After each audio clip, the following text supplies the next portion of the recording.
Fique à vontade. O pastor falou assim, mas eu não estou tão justo como Davi. Aham. Eu me recordo esse Davi aqui que se sente perdoado, foi aquele que quando estava fugindo de Saul e submisso a reis ímpios, esses reis falavam para ele, todos esses reis eram contra Israel, e eles falavam para ele, para você provar sua lealdade, você vai lá e ataca Israel. E você despoja, mata e traz. E ele não queria fazer isso contra o povo de Deus, ele disse isso claramente, mas o que ele fazia?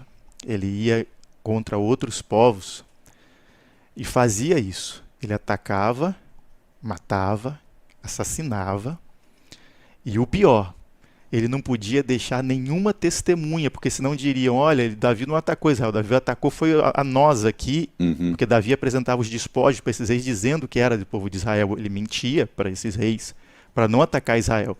Só que para fazer isso, ele também tinha que executar prisioneiros, velhos, mulheres e crianças. Esse é o Davi, que talvez alguém tenha falado assim, mas eu não sou tão justo quanto o Davi. Esse foi o Davi que Deus falou, você não vai me construir templo porque sua mão tem muito sangue.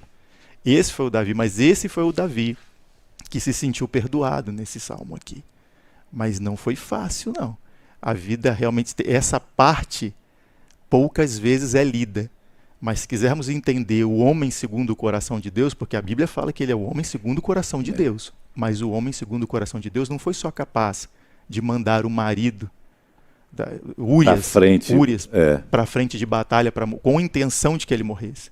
Mas ele fez coisas até piores do que isso. Atrocidade, sim, sim. E se sentiu perdoado, se sentiu justificado, né? Eu me recordei disso, por isso eu estava só querendo ver em que momento ele escreveu o Salmo 17, eu estava querendo consultar se foi antes ou depois disso, mas se eu não me engano, depois, porque ele não era rei. Antes, quando isso aconteceu, não era rei. Não era rei. Não tinha sido ungido ainda, estava... Não, ele tinha sido ungido, mas não tinha... tomado posse. Foi ungido 3 vezes, né? Exatamente. Ele estava fugindo, né? Estava vivendo fora. Depois é que ele é recebido, como a história dele é essa. E a Bíblia não deixa nada de fora.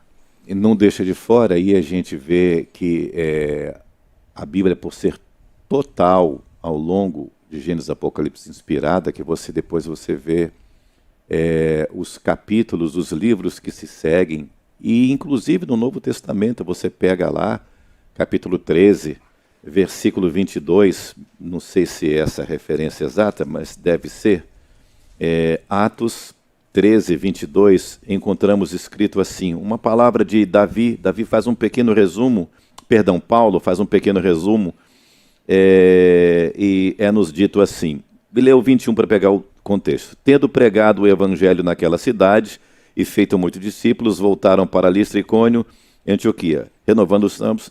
Não, isso aqui é 14, estou errado aqui. Agora sim, 22. Quando esse foi rejeitado, levantou-lhes como um rei Davi, do qual deu testemunho, dizendo, achei Davi, filho de Jessé, homem segundo o meu coração, que fará toda a minha vontade. Você vê que o testemunho dele, apesar de todas essas máculas, essas atrocidades, que bem lembrado aqui pelo irmão, para ratificar que Deus, quando apaga, ele apaga. Atos 3,19. Arrependei-vos, convertei-vos, para que sejam apagados os vossos pecados e venha um tempo de paz, refrigério e prosperidade pela presença de Deus.